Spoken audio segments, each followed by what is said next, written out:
మీరు ఏదైనా పనిని ప్రారంభించి మధ్యలో ఆగిపోయారా?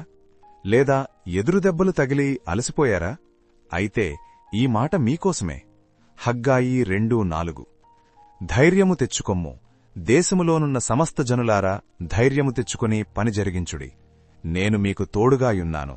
ఇదే సైన్యములకు అధిపతియగు యెహోవా వాక్కు. భయం అనేది మనల్ని ముందుకు సాగనీయకుండా చేస్తుంది. దేవుడు మొదటగా మనకు చెబుతున్న మాట, ధైర్యంగా ఉండు.